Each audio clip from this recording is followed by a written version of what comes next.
বাবা 1 মাস 2 মাস কেটে গেল।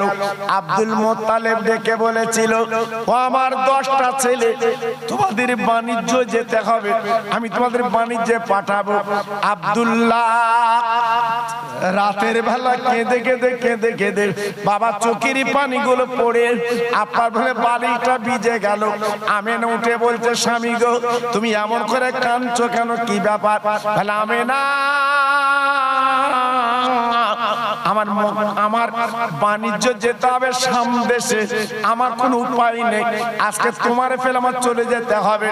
আমেনা বলেছিলেন, ও আমার প্রাণপ্রিয় স্বামী গো, কোনো কথা চলবে না, আগে মা বাপের কথা তোমার শুনতে হবে। যাও ও ভাইরা রে, 10টা উট বার করা হলো, 10 বার তারা বাণিজ্য করতে যাবে বাবা।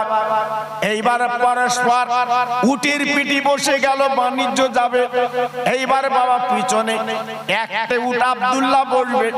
এবার আব্দুল্লাহ বসে গেছে উটের পিঠে।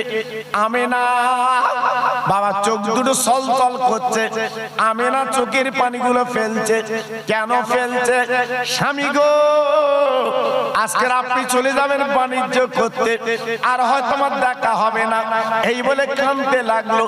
আব্দুল্লাহ বললেন, ও আমার প্রাণের বিবি, ও আমার মহব্বতের বিবি, খবরদার কেঁদো না, তুমি দোয়া করো, আমি বাণিজ্য চলে যাচ্ছি, আল্লাহ যদি ফেরায় আবার তোমার সঙ্গে আমার দেখা হবে, কোনো চিন্তা করবে না। বিদায় দিলেন। আব্দুল্লাহর উট সবার পিছনে যেতে লাগলো। যতক্ষণ নজরে দেখা যায়, আমেনা দেখতে লাগলো। আমেনা দেখতে দেখতে চোখের আড়াল যখন হয়ে গেল, আমেনা ঘরে গেল, আর চোখের পানিগুলো ফেলতে লাগলো, শুধুই কাঁদতে লাগলো, আমার স্বামী কবে বাড়ি আসবে, আমার স্বামী কবে বাড়ি আসবে। চোখের পানিগুলো ফেলতে লাগলো। 2 মাস কেটে গেছে। 9 ভাই ফিরে এসেছে আল্লাহর কাবার সামনে। আব্দুল মুত্তালিব 9টা ছেলের দিকে তাকাচ্ছে না, শুধু তাকাচ্ছে, আমার আব্দুল্লাহ কই, আমার ছোট কলপোচা ছেলে কই। বড় ছেলেকে জ্যেষ্ঠ হচ্ছে, বাবা বড় ছেলে, আমার ছোট ছেলে কই। বড় ছেলে হাউমাউ করে কেঁদে উঠে বলছে, আব্বা, তোমার ছোট ছেলে তথা আমার কলপোচা ভাইকে আনতে পারিনি, হঠাৎ গায়ে বড় জ্বর, আমরা আনতে পারিনি। আব্বার বলে মাথা ঘুরে টলে টলে পড়ছে। সিরিয়ার পথে একটা কুঁড়ে ঘরে আমার আব্দুল্লাহ ভাইকে রেখে এসেছি, কারণ আমরা যদি ওখানে কাটাই আমাদের মালমাত্রা চুরি হবে, ক্ষতি হবে। আমেনা গলাখানা জড়িয়ে বলছে, ও আমার আব্বা জান, আজকের আমার স্বামী কই, স্বামী কই। আব্দুল মুত্তালিব ডেকে বলছে, ও বড় ছেলে, আর দেরি করলে চলবে না, যাও যাও, তোমরা 2 ভাই চলে যাও, আমার আব্দুল্লাহকে নিয়ে এসো বাবা। এই বলার পরে বড় ছেলে আর মেজো ছেলে 2 জন উটের পিঠে চড়ে বাবা চলে গেছে আপনার সেই সিরিয়া। যাবার পরে যে কুঁড়ে ঘরে রেখেছিল বাবা, ঘরটা আছে বটে, কিন্তু আব্দুল্লাহ বারান্দায় না। মার পেটের ভাই, কোথায় গেলি পাই, তাই ঝরঝর করে কাঁদতে লেগেছে 2 ভাই, আমার ছোট ভাই কোথায় তো দেখছি না। এই বলতে না বলতে একটা বাচ্চা ছেলে দৌড়ে এসেছে, চাচাজি,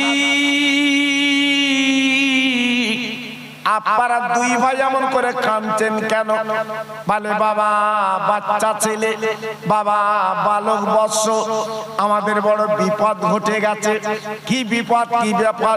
বলে, আমার একটা ছোট ভাই শরীর খারাপ, এই বারান্দায় রেখে চলে গিয়েছিলাম, কিন্তু বারান্দা তো ছোট ভাইকে দেখছি না, কোথায় গেছে, কোন দিকে গেছে বুঝছি না, শরীর খারাপ রেখে গিয়েছিলাম।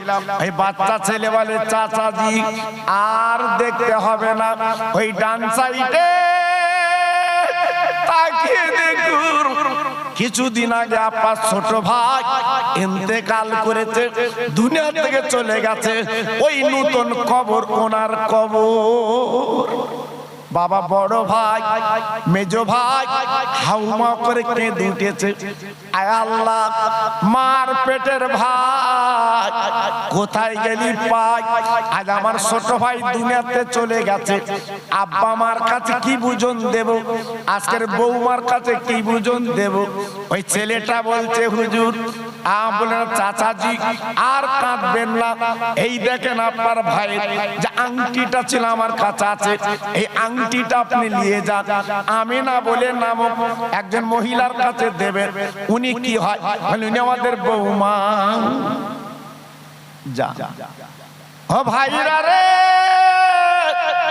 এইবারে দুই ভাই যখন ফিরে এসেছেন গো, আব্দুল মুত্তালিব ঝরঝর করে কাঁদতে লেগেছে, আয় আল্লাহ আজ আমার ছোট ছেলে কেন ফিরলো না?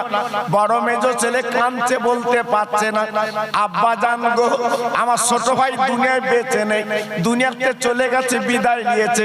আজকে ছোট ভাইকে দেখতে গেলাম, কিন্তু কবর দেখে চলে এসেছি। আমিনা ঝরঝর করে কাঁদছে, স্বামীর ব্যথা, বিধবা হয়ে গেল, চোখের পানিগুলো ফেলছে। আল্লাহ আজকে আমি স্বামী হারা, আজকে আমার স্বামী দুনিয়াতে চলে গেছে। ঝরঝর করে কাঁদছে। আব্দুল মুত্তালিব ছিল বুদ্ধিমান, জ্ঞানী, কুরাইশ বংশের নেতা। সঙ্গে সঙ্গে বুকের মধ্যে জড়িয়ে বলেছিল, মা তুমি আমার বৌমা না, আজ থেকে তুমি আমার ছোট্ট মেয়ে, এমন করে কাঁদবে না। বুঝিয়ে দিল, সান্ত্বনা দিল। স্বামীর কথা, আজকে শ্বশুরের কথায় মনটা গলে গেল। আব্বু আমার বাড়ি তো মদিনায়, আমাকে মদিনায় পাঠাবেন না তো? বলে না, তুমি মক্কায় থাকবে। তাই কাবার পাশে ছোট্ট একটা খেজুর পাতার ছাউনি দিয়ে, খেজুর পাতার বেড়া, আমিনার একটা ছোট্ট জীর্ণ ঘর বানিয়ে দিল। আমিনা আমিনা বৌমা, এই ঘরের মধ্যে তুমি থাকবে, আমি এই ঘরটা তোমাকে দিলাম।